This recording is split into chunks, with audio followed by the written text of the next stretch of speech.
Poutine Vladimir Vladimirovitch.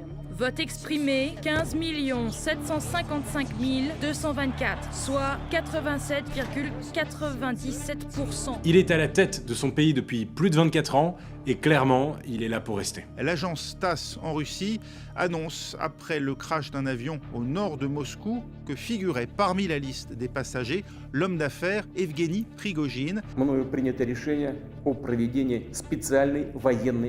L'opposant russe et adversaire numéro 1 du Kremlin, Alexeï Navalny, est décédé ce vendredi matin. Ses opposants sur place sont méthodiquement supprimés, emprisonnés, empoisonnés, forcés à l'exil. Pendant ce temps-là, ailleurs dans le monde, on ne sait plus vraiment comment réagir. Vladimir Poutine est loin de faire l'unanimité, pourtant il reste indétrônable. Comment cet ancien espion du KGB est devenu le maître incontesté de la Russie? Quel système a-t-il mis en place pour pouvoir rester aussi longtemps au pouvoir? Que peuvent bien faire les puissances étrangères face à lui? En bref, pourquoi Vladimir Poutine est-il aujourd'hui inarrêtable?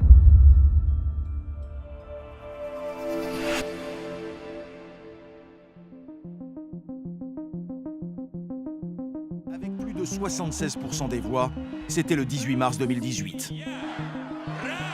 Le soir de sa victoire, la foule en liesse célèbre avec lui la Grande Russie éternelle.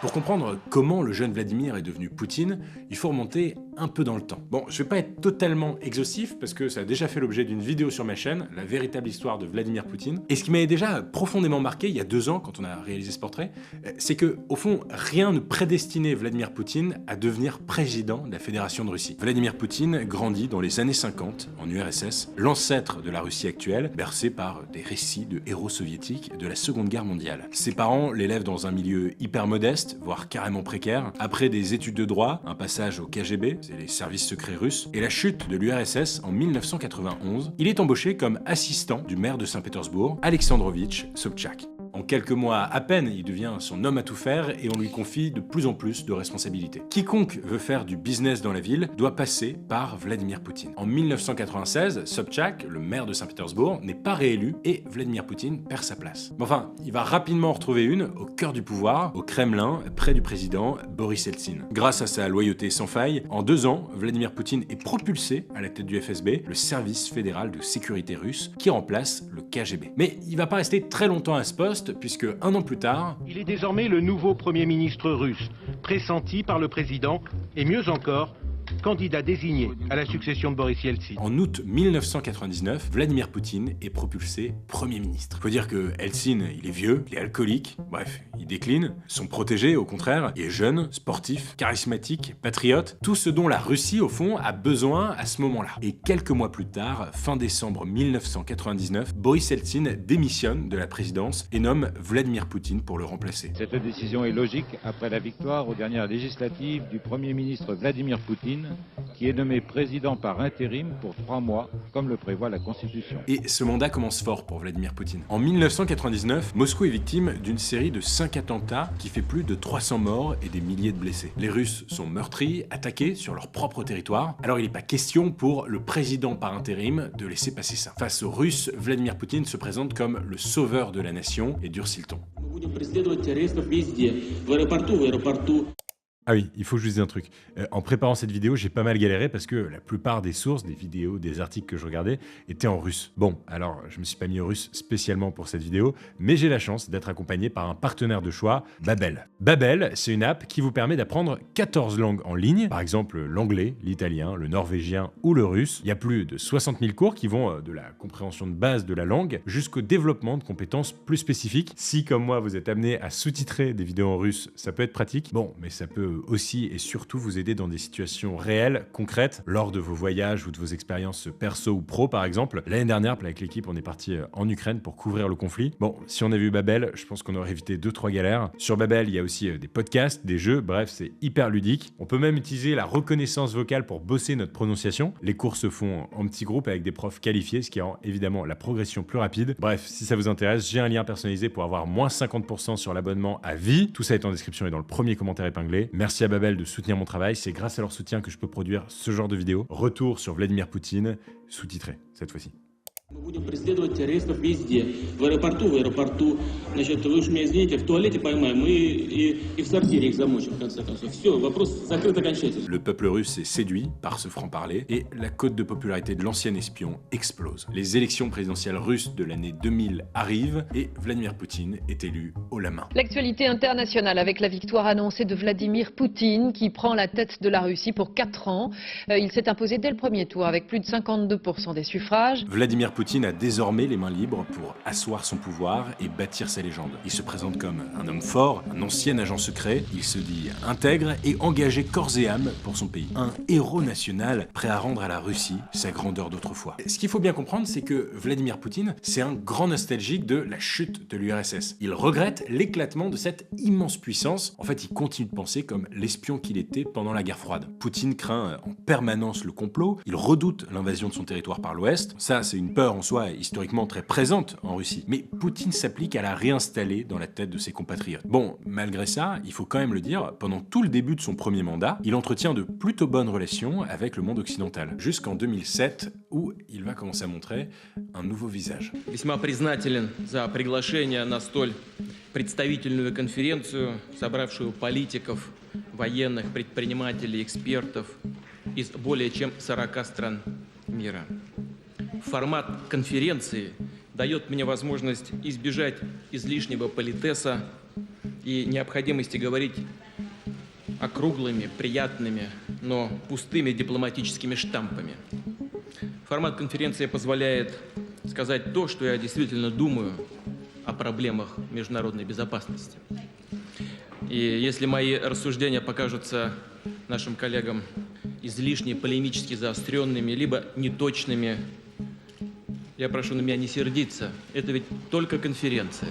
On est à Munich en 2007. Vladimir Poutine dirige maintenant la Russie depuis 7 ans. Et on le voit dans la vidéo, son ton est sec, direct. Pendant 30 minutes non-stop, il va accuser l'Occident, et particulièrement les États-Unis, de gouverner seul et d'être, en gros, responsable de tous les problèmes du monde. Et si je vous parle de ce discours, c'est qu'il marque un vrai tournant. À partir de ce moment-là, Vladimir Poutine est reconnu comme un acteur incontournable sur la scène internationale. Il se place comme un leader conservateur, défenseur des valeurs traditionnelles, un patriote pugnace en opposition totale avec la vision occidentale. Ils le prônent par leur mode de vie, leur façon de penser, leur conception de la politique. La Russie et l'Occident sont deux mondes trop opposés pour s'allier. Poutine ne s'en cache pas, la politique pour lui, c'est avant tout un rapport de force, ok pour la démocratie, mais au sens soviétique du terme, un régime strict, un chef, pas de parti politique libre et des partis d'opposition sous surveillance. De son petit statut de fonctionnaire à Saint-Pétersbourg jusqu'au palais du Kremlin, Vladimir Poutine s'est hissé au pouvoir à une vitesse hallucinante avec un seul objectif, devenir l'homme le plus puissant du monde et,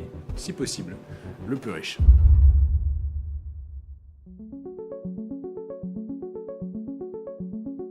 C'était un secret bien gardé. We head now to the Black Sea and to a sprawling palace complex with its own amphitheater, a tea house and a helipad. On va parler, Émilie, de la nouvelle giga-propriété de Vladimir Poutine qui vient de nous être révélée. Being at a net worth of 230 billion roughly, being perceived as the richest person on earth. Well, I think Putin is significantly richer than me.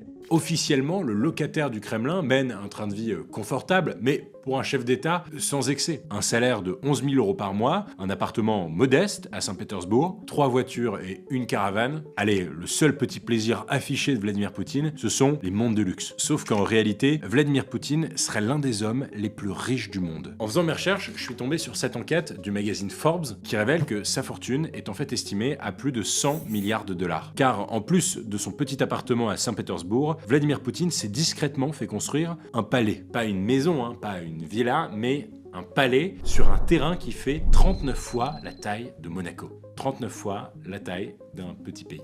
Le chef d'État y a bâti sa demeure de rêve, 17 000 m², du luxe à outrance, des vignobles, une patinoire de hockey, un théâtre, un casino et même un strip club. Rien que la baraque, donc plutôt le palais, est estimé à 1,2 milliard d'euros. Et le premier qui en a parlé, c'est lui. Много лет мы показывали вам имущество коррумпированных чиновников с воздуха, снаружи, но дворец самого коррумпированного мы покажем изнутри. Mais ça ne s'arrête pas là. En plus de cette modeste bâtisse construite sur les rives de la mer Noire, Vladimir Poutine possède entre autres le plus grand penthouse de Russie, à Sochi, une villa ultra moderne de 1200 mètres carrés près du lac Ladoga, avec des yachts, des jets privés, une station de ski et encore des vignobles. Mais je sais pas du coup quand est-ce qu'il a le temps d'utiliser cette caravane dont je parlais au début. Reste qu'une question se pose, d'où vient tout cet argent? Alors je me suis renseigné et j'ai trouvé cette enquête qui a été menée par un consortium de journalistes d'investigation, le Organized Crime and Corruption Reporting Project, et ce qu'ils ont révélé est absolument fou. Vladimir Poutine et son entourage ont mis en place un gigantesque système de fraude qui s'appuie sur une multitude de sociétés écrans. Peut-être pour rappel, pour celles et ceux qui ne savent pas, les sociétés écrans, ce sont ces sociétés fictives qui permettent entre autres de cacher l'identité de son véritable détenteur grâce à des prête-noms et de dissimuler des transactions financières. Dans cet empire financier,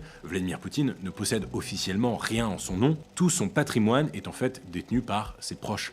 Des proches richissimes qui prêtent donc leur nom à tous les biens du président. Par exemple, sur le papier, le palais de Poutine appartient à l'un de ses amis de longue date, extrêmement loyal, l'oligarque milliardaire Arkady Rotenberg. Mais en réalité, toutes ces transactions liées à ce palais ramènent bien à Poutine. Et anecdotique peut-être, mais quelque chose que j'ai découvert, c'est que Vladimir Poutine a créé sa marque de vodka, la Poutinka, créée en 2002, qui lui a quand même rapporté 400 millions de dollars entre 2004 et 2009. Et puis, ce qu'il faut bien comprendre, c'est que dès que Poutine a eu un peu de pouvoir, il a mis en place un véritable système de corruption. Je vous en parlais au début de la vidéo, quand il était adjoint au maire de Saint-Pétersbourg dans les années 90, quiconque voulait faire du business dans la ville devait rincer Vladimir Poutine. En échange de sa signature sur des contrats, il réclamait des pots de vin. Pas d'argent, pas de business. D'ailleurs, on l'entend aussi sur ce témoignage d'un ancien policier de Saint-Pétersbourg qui fait référence à la maison que Poutine s'est offerte grâce à l'argent de la corruption. En tant qu'adjoint au maire, Poutine gagnait au mieux 400 $ par mois. Et à l'époque, il y avait une inflation terrible. C'était très compliqué de survivre avec cette somme, surtout avec une famille. Ce genre de maison, ça vaut des centaines de milliers de dollars. Et nous, à la police, on s'est toujours demandé comment il avait trouvé l'argent pour se la payer. On a découvert qu'il était co-créateur ou co-gérant d'une quinzaine ou d'une vingtaine d'entreprises. Mais cela n'apparaissait pas publiquement. Officiellement, Poutine n'avait pas d'autres revenus que son salaire d'adjoint au maire. Après, les pots de vin, c'est une autre affaire. Vladimir Poutine gère son pays comme un parrain de la mafia. Il est le seul leader, tout puissant, il contrôle tout, des services de renseignement aux médias en passant par la justice. Et ceux qui protestent sont tout simplement évincés. Ainsi, il y a tout juste un an, Mikhail Khodorkovsky, l'un des plus riches industriels du pays et qui menaçait de se lancer en politique, était jeté en prison, officiellement pour fraude fiscale.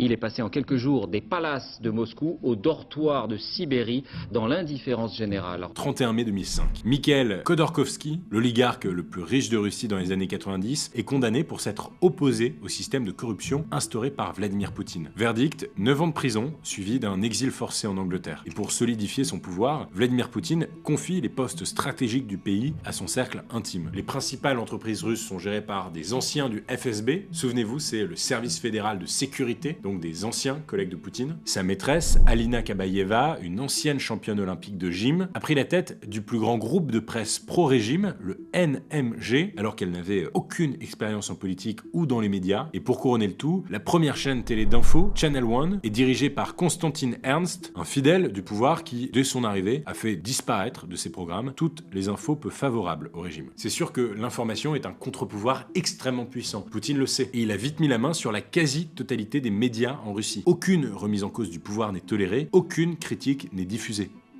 Depuis le début de la guerre en Ukraine, une loi a même été votée. En cas de propagation d'informations qui discréditent l'armée, les journalistes risquent jusqu'à 15 ans de prison. Tous les médias indépendants qui refusent les règles imposées par Vladimir Poutine, comme la chaîne de télé Docht, ont été supprimés et les journalistes forcés à l'exil. La plupart des Russes n'ont accès qu'à des faits filtrés, favorables au Kremlin. Une rébellion semble quasi impossible et vous allez voir, ceux qui ont essayé se sont vite brûlés les ailes.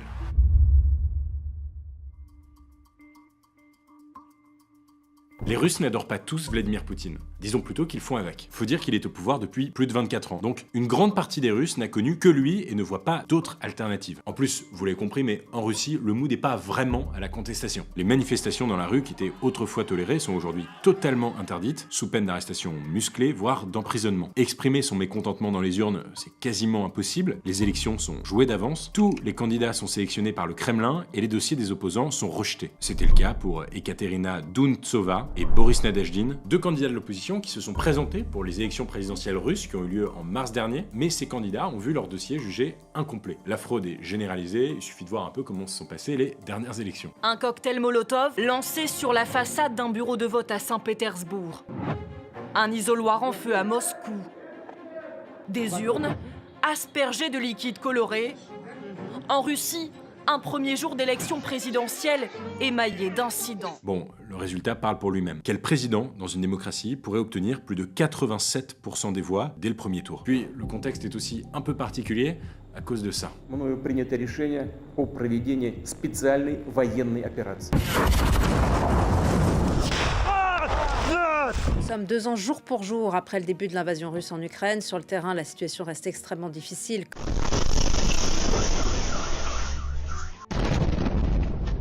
Depuis le déclenchement de la guerre en Ukraine, l'ambiance est tendue en Russie. La répression, déjà sévère avant la guerre, est passée au niveau supérieur. Dans l'espace public comme sur Internet, Vladimir Poutine traque ceux qu'il appelle les traîtres, ceux qui ne soutiennent pas sa guerre. La délation était une pratique courante dans la Russie soviétique et maintenant elle revient carrément au galop. Dans la rue, dans les écoles, à l'hôpital, dans le métro, les Russes se surveillent les uns les autres et se faire dénoncer peut coûter très cher.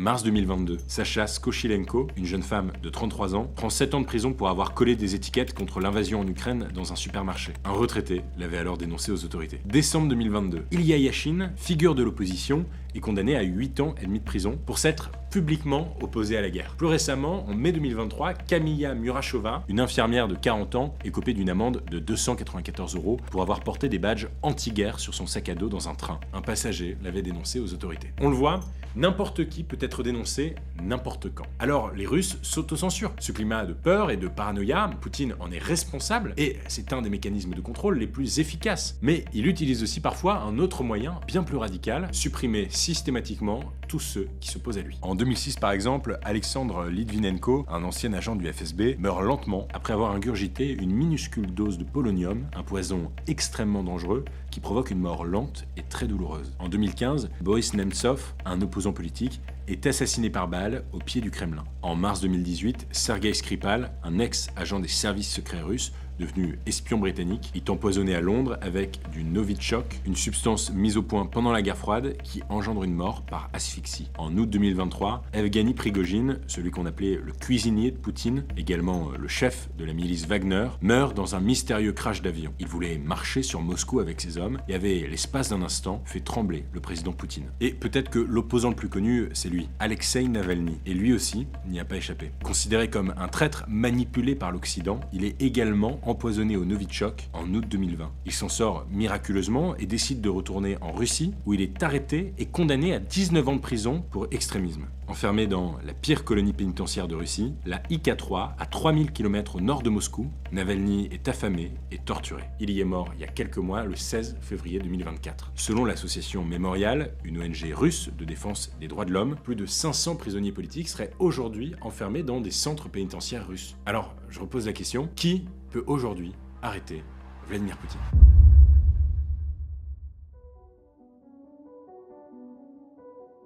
En vérité, la Russie mène une double guerre. Militaire, en Ukraine, psychologique, dans le reste du monde. Cachés dans des immeubles, comme celui-ci à Saint-Pétersbourg, des centaines d'employés sont chargés de créer des comptes fictifs sur Facebook et d'y poster des messages qu'ils écrivent eux-mêmes, 24 heures sur 24, 7 jours sur 7.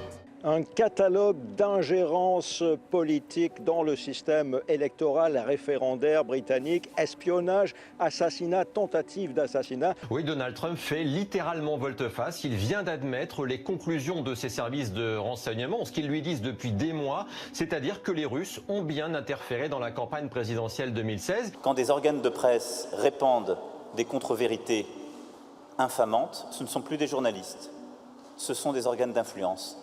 Russia Today et Sputnik ont été des organes d'influence durant cette campagne qui ont, à plusieurs reprises, produit des contre-vérités sur ma personne et ma campagne. Et cette guerre psychologique, elle se joue pas qu'en Europe ou aux États-Unis. Au Moyen-Orient et en Afrique, la Russie gagne du terrain grâce à des deals économiques. En Libye, en Centrafrique ou encore au Qatar, les Russes promettent leur soutien militaire en échange de matières premières. Une influence qui paye économiquement, mais aussi politiquement. Plus la Russie a d'alliés, plus elle pèse dans les votes de résolution à l'ONU. En février 2023, par exemple, quand les Nations Unies votaient le retrait immédiat des troupes russes en Ukraine, les pays alliés de la Russie, comme la Syrie ou le Mali, votaient contre. En face, l'OTAN, l'alliance politico-militaire des pays d'Europe et d'Amérique du Nord, semble bien impuissante. Alors, après l'invasion de l'Ukraine, l'Ouest a bien tenté de contrer Poutine avec des sanctions économiques, mais sans réussir à faire couler l'économie russe. En 2023, la croissance de la Russie dépassait même celle de la zone euro. Et puisque l'Occident ne veut plus de son pétrole et de son gaz, Vladimir Poutine a trouvé de nouveaux partenaires commerciaux, l'Inde et la Chine. Côté militaire, seule la France semble envisager l'hypothèse d'une action en Ukraine. Il n'y a pas de consensus aujourd'hui pour envoyer de manière officielle, assumée et endossée des troupes au sol, mais en dynamique, rien ne doit être exclu. Nous ferons tout ce qu'il faut pour que la Russie ne puisse pas gagner cette guerre. Mais d'autres pays sont plus frileux et refusent catégoriquement d'envoyer leurs troupes sur le sol ukrainien. Dass das, was von Anfang an untereinander und miteinander festgelegt worden ist, auch für die Zukunft gilt, nämlich dass es keine Bodentruppen, keine Soldaten auf ukrainischem Boden geben wird, die von europäischen Staaten oder von NATO-Staaten dorthin geschickt werden. Après tout, la Russie de Vladimir Poutine a l'arme nucléaire. Dans son discours annuel à la nation, le président russe disait « Придумывают сейчас, чем пугают